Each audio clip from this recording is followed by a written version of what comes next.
In football terms. There's a misunderstanding of football terms. So we're going to do serious education today of the football terms.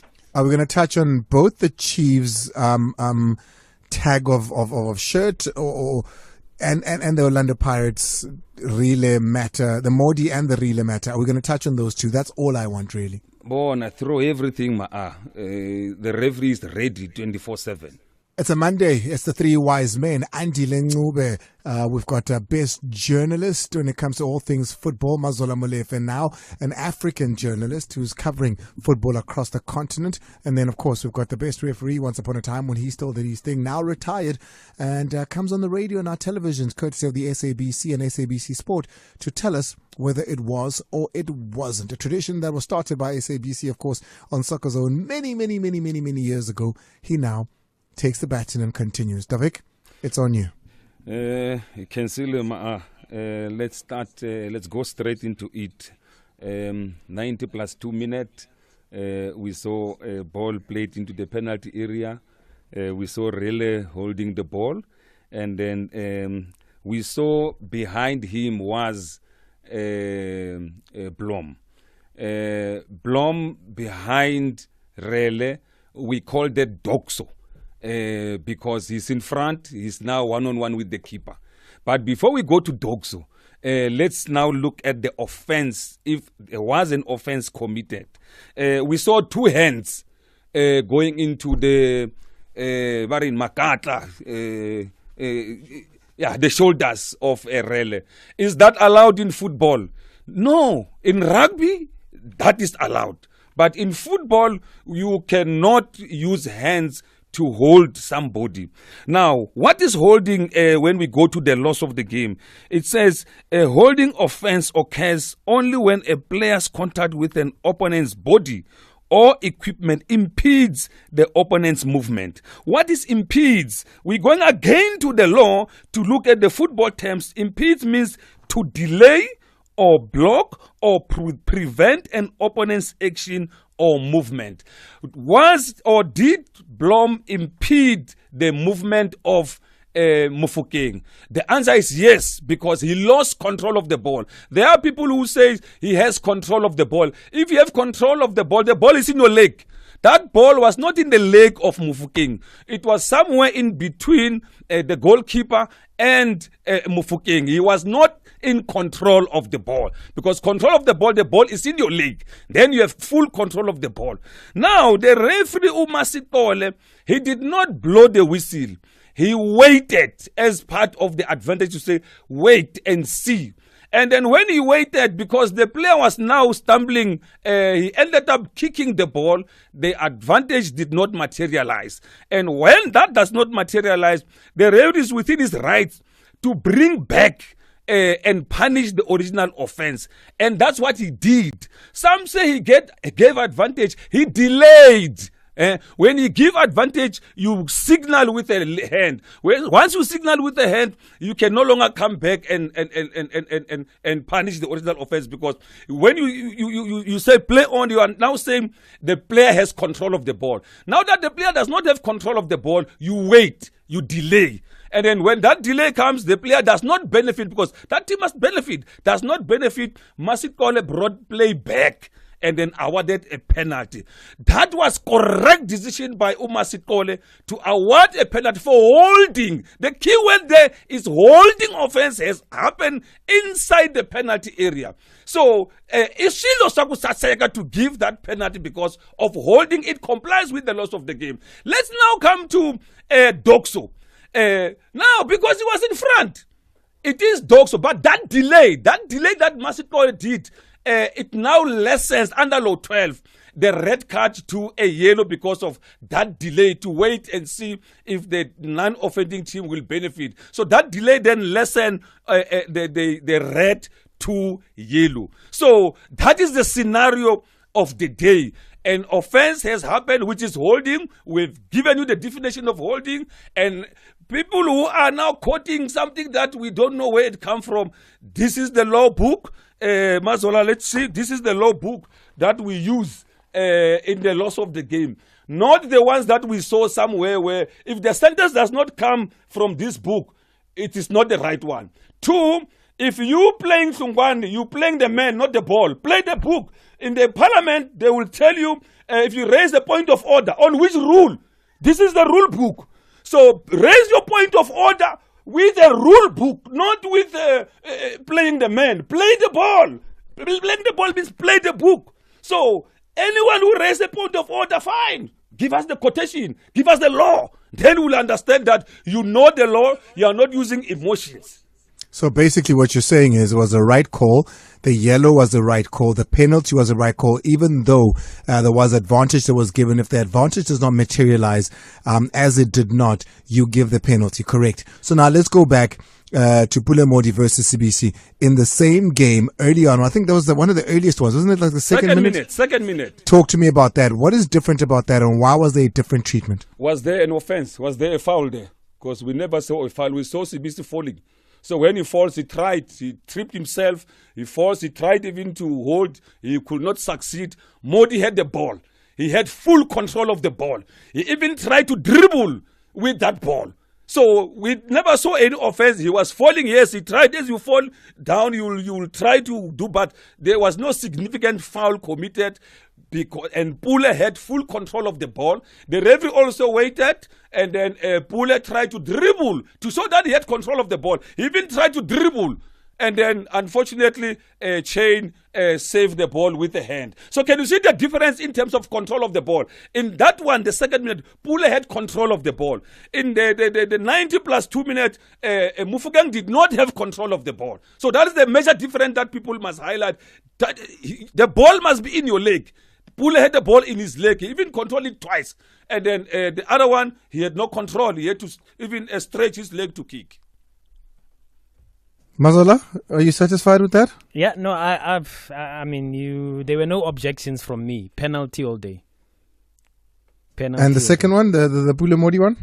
It didn't lead to nothing. It's okay, that one. The one that was contentious was definitely the Panenka, or the penalty that led to... Any questions you have? Anything you want to say about the derby? I'm opening the lines now. Yeah, let's open up to our listeners, because I think all my questions have been answered. Davik, as always, did a splendid job. Enough about that, Buffet. Let's just, focus on the other things that might happen, because already we are left about, I think, 13 matches, if I'm not mistaken, Lago Betway Premiership. And also, if ever Kaizer Chiefs were to win all of those matches, I think we would, find ourselves sitting Lapana with 60 points, which definitely I do think Uti is going to be good enough for us to qualify, for ICAF plays off. And then also, I just want us to speak about, tomorrow's clash, because we are playing tomorrow. I just want us to look at the lineup prediction and tell you which changes I might do, because looking at the squad, the depth that we currently have, it's looking good, Bafetu. The form that is there, I just wish Utabajita they can use it throughout the matches. If ever we use this form throughout the matches that we're going to play, I don't think there's any match that Kaizer Chiefs is going to lose.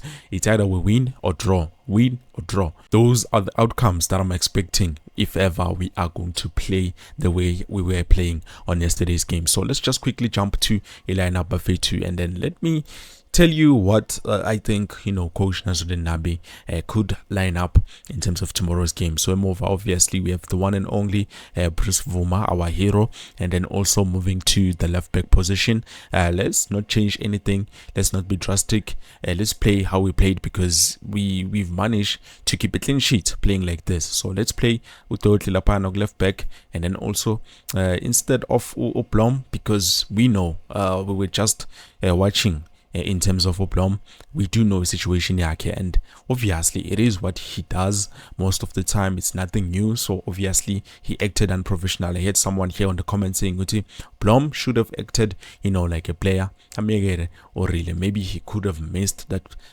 ball. Who knows? Asazi, maybe Vuma because Mbamba. You will never know. But anyways, let's just move on. And then in terms of Uplom, maybe we can introduce back, some of the players, because Yes, we still do need a left back, but if ever Solomons was available, I think we could have played him, or even Uzita Kunika. We could still play him, but I don't think he's in the coach's plans. So we do have left back and also a right back, which I do think Coach Nazardin Nabi is not looking to use them. So let's just put in the only guy that we have, Rav Frosler, and then Spono Utizus Nigezane throughout the rest of his contract, and then also the left back, the left center back. Sorry, I meant to say, looking at the left center back, let's play Utadana the clock where he's been doing exceptionally well, and also let's play Inasu Mikael. I don't know whether it was totally playing left back. It was totally playing a left center back and then Ulona playing a left back. I'm not too sure, but if ever I've mixed them up, and then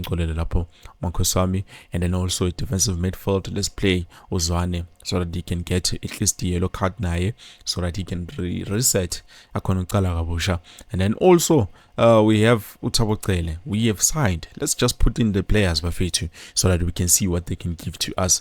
Obviously, success early, not good to early. It's a bit late, but obviously, if we are going to fight for the top 8 spot, because that's what I'm seeing currently, because Kaizer is inconsistent in terms of e-player. So let's just put the players in Mafetu. Maybe they might change a lot of things. They might change a lot of things. So let's just put them in. We're playing against Amazulu FC tomorrow. I don't think we need to be scared that much. And then also attacking midfield, I don't think we need to change. We can play Matlo, not both Matlo and Umtutuzi Shabalala. Let's play one, bench one, and then we bring in the other one as a sub, because those two players, I think they play very well.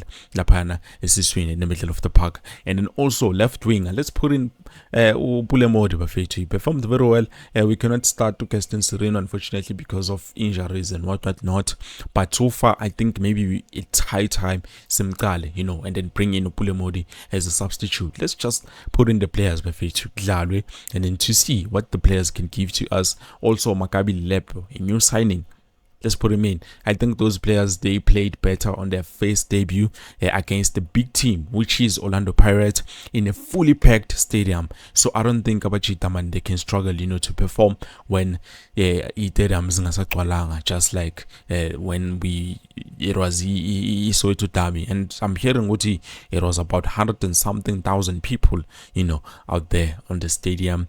Outside and also inside combined, so that is a lot. So I don't think Abachita can struggle when it comes to that. And also the new striker, we do have a new striker. We've seen Rangashiva Vido trying to get back, but I can hear from Mokometu and Bafetu to your guys are still not happy with Rangashiva Vido. But for me, aside in Lami, he did much better. I'm not gonna take that away from him. As a credit, he did better on the Soweto Derby. Yes, I understand he did not put it in the back of the net, but a lot of his shots, they were on target, and Zipo Chain was there. People don't give credit to Sipo Chain Abafetu. Sipo Chain was there. He was making sure Kaizer Chiefs is not scoring the goals. And also the new striker, let's put him in, spiky pressure, so that we can see what movement or anything new that we might have in terms of the squad. So I think Kaizer Chiefs should line up like this on tomorrow's clash when we go up against Amazulu FC. And then we do have super subs, to be honest. Mfundo Vilagazi,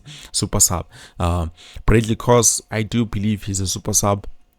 Gaston Sereno, super sub, and also some of the other players that we do have, we might use them as our super subs. So come on, Bafetu, I do think this lineup is going to give us probably 3, 4, 5 goals, if I'm not mistaken, going up against Amazulu FC, which obviously is not going to be easy. But I do think we're left with such few games, we need to perform. We need to be at our level best. We don't need those clumsy mistakes, and we need to capitalize on each and every chance that we create. So they have signed Teshrik Morris, they've signed Lilepo. Let's see what they can give to us. Well, I believe this is it. Thank you so much for watching, Bafetu. I will see you soon with something new. Peace.